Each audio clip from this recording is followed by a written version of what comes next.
কোরআন পড়াইলা, ছেলেটারে বিয়ে করাবে, একটা পুত্রবধূ ঘরে আনবা, কোরআন পড়তে পারে কিনা একবারও খবর নিলা না, ইংরেজি কত পড়ছে, কি পাস করছে এই খবর নিলা, বয়সেরও সীমা নাই, 30 বছর হলেও কোনো সমস্যা নাই, IBA পাস করছে কিনা বলে হ্যাঁ, ডিগ্রি আছে কিনা বলে হ্যাঁ, কোরআন পড়তে পারে কিনা খবর নিলা না। আল্লাহর কসম করে বলি, আল্লাহর কোরআন যে ঘরে তেলাওয়াত করবে যেই পুত্রবধূ, ওই পুত্রবধূ কোনোদিন শ্বশুর শাশুড়ির সাথে চোখ উল্টায় কথা বলবে না। এবং ওই কোরআনওয়ালার গর্ভ থেকেই তো কোরআনের আওয়াজ।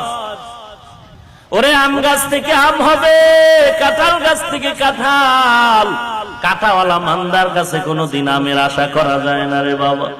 কোরআনটারেও ছেড়ে দিয়েছো, ফজরের পরে মক্তব নাই, ঘরের মধ্যে কোরআনের আওয়াজ নেই, নামাজের খবর নাই, অনেক সময় নির্লজ্জ বাবা বিছানায় ঘুমায়, সন্তান গিয়া মসজিদে নামাজ পড়ে, আছে না নাই? কোরআনেও ছেড়ে দিয়েছো। এরে নবীর আশেক, যারা টাটকা আশেক তারা তো নবীর কথা বেশি বেশি ফলো করবা। নবী তো বলে গেছেন 2 জিনিস ধরে রাখ, বিপদ আসবে না। 1 নম্বরে কোরআন, 2 নম্বরে সুন্নত। নাই কোরআনের তেলাওয়াত, বয়ান করো, বয়ান করো, একটু কোরআনের বয়ান করো। অধিকাংশ বক্তা সাহেব আশেকে রসুলের নামের বহু গান গায়, কোরআনের আয়াত পড়ে না। পৃথিবীতে সকল গানের থেকে দামি গান আমার কোরআনের গান। কোরআন শরীফের অর্থ বুঝো না, তাফসীর বুঝো না, শুধু বয়া বয়া কোরআনের তেলাওয়াত শুনবি। 2 ঘন্টা বক্তা যদি শুধু কোরআন পড়ে শোনায়, আল্লাহর কসম একটা গুনাহ হবে না, পুরা সময়টাই বলনেওয়ালা শুননেওয়ালার আমলনামায় নেক আর নেক। এটা এমন একটা কিতাব, পড়লেও সওয়াব, দেখলেও সওয়াব, শুনলেও সওয়াব। অথচ এমন এক বক্তা দাওয়াত দিয়া নিয়ে আসলা, 2 ঘন্টা বয়ানে কোরআনের মুহাব্বতের আওয়াজ নাই, কোরআনের তেলাওয়াত নাই, 2-1টা আয়াত মাঝে মাঝে পড়লেও তা ভুল ভুল আর ভুলে ভরা ভুল পড়ে, সহি শুদ্ধ ভাবে তেলাওয়াত নাই। এরপরে আসো রসুলের সুন্নত, আঙ্গুলের নখগুলি কাটার মধ্যে তোমারটা তুমি তাকাও, নবীর সুন্নত অনুযায়ী কাটলা কিনা। তোমার মাথার চুলের দিয়ে তাকায় দেখো নবীর তরিকা, কোন পীরের গুল্লি মারি, নবীর তরিকার উপরে কোন তরিকা নাই। নবীরে আমার পীর মানে, এজন্য আমি পীরের সম্মান করি, কথা ঠিক না?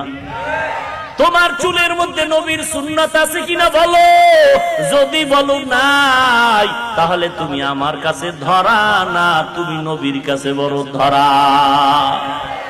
এত আকাম করলে নবীর সুপারিশ পাবি কেমন, একটু চিন্তা করতো। ছেলে মেয়েকে বিবাহ করাবি, সেখানেও গিয়া গজব। মেয়েটারে দেখতে যাবি, ছেলে গেছো 13 জন ভিডিও ক্যামেরার গজব। 3 বেলা খাইতে পারো না, বিয়া গীত লাগাইলি 13টা গজব। গায়ে হলুদের পায়খানা লাগাইছো গজব। চেয়ার টেবিলে নারী পুরুষের সম্মিলিত খানার আয়োজন গজব। নারীর উপরে জুলুম করে যৌতুকের গজব নিয়ে আসছো। একটা বিবাহের অনুষ্ঠানে যদি এত টাটকা গজব থাকে, শান্তি কেমনে আসবে?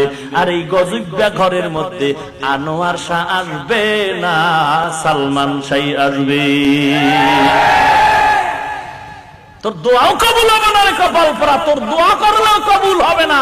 দোয়া কবুলের জন্য শর্ত আছে, তোর দোয়া করলেও কবুল হবে না। যার তার দোয়া কবুল হয় না, সুদখোরের দোয়া কবুল হবে না, কসম খোদা।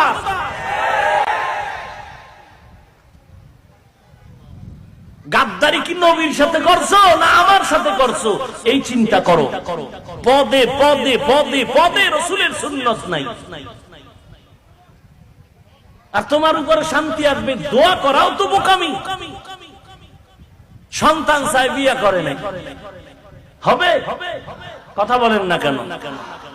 কেন ঈসা নবীর দিতে পারলে আল্লাহ এখন পারবে না? আল্লাহ পারবেন, এটা আমাদের আকীদা, কিন্তু আল্লাহ এখন দিবেন না। ও যুবক, কয়দিন আর বাহাদুরি, কিছুই না দুনিয়া।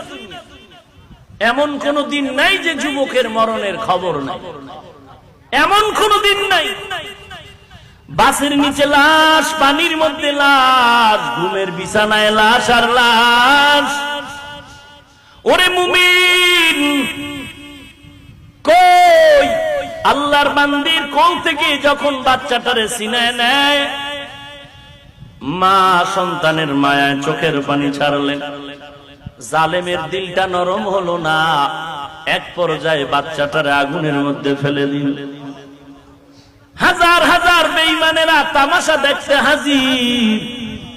বাচ্চাটাকে যখন আগুনে ফেলে দিল, বাচ্চা আগুনে পড়ে গেল, মা পাগলনির মতো চিল্লাইতেছে।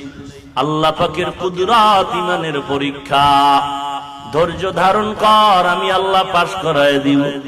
যেই বাচ্চা কথা বলতে জানতো না, আগুনের মধ্যে গিয়ে এখন বাচ্চা দিব্যি আরামে জোরে জোরে মাকে কথা বলে শোনাচ্ছে।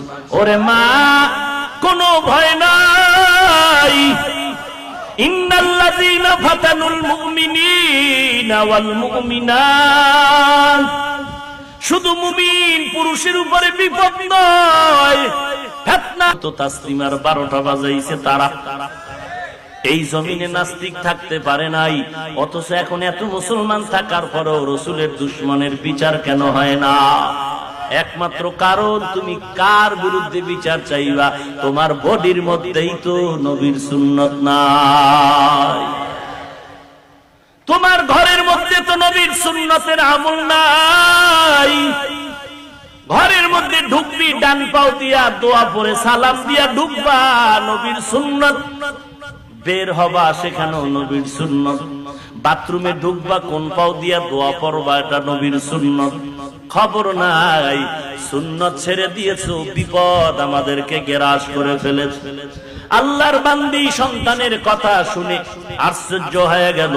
বাচ্চা বলে, মা কোনো টেনশন নাই, আল্লাহর মোহাব্বত নিয়ে তুমি ইমানের আগুন নিয়ে আগুনের মধ্যে ঝাঁপ দাও, আল্লাহর কুদরতি ক্ষমতা আগুন ফুলের বাগান হয়ে যাবে।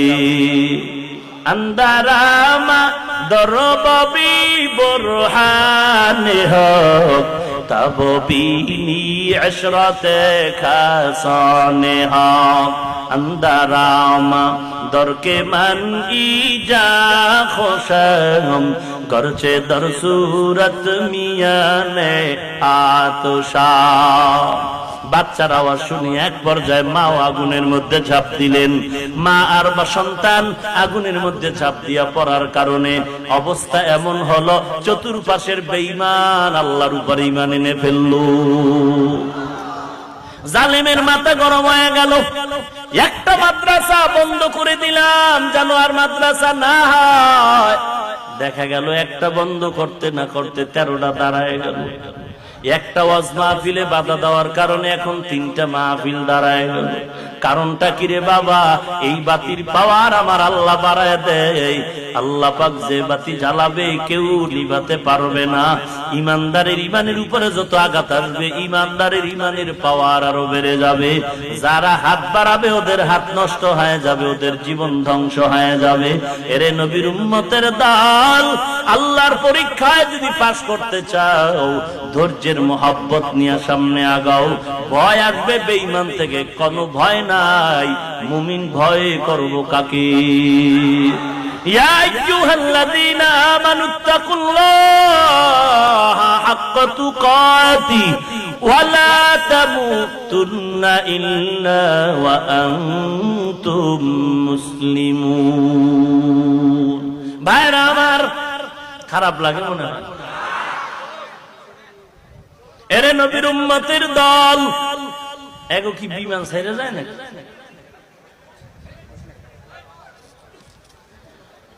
ওয়ালানাবলুওয়ান্নাকুম বিশাইইম মিনাল খাউফি ওয়াল জু। ওরে যুবক, ও পর্দানানের মা, ও বৃদ্ধ বাবাজি, আমরা সবাই আল্লাহর গোলাম, নবীর উম্মত, মুসলমান। এই স্লোগানে সবাই একমত হতে পারবেন কিনা বলেন? সবাই রাজি আছেন কিনা বলেন?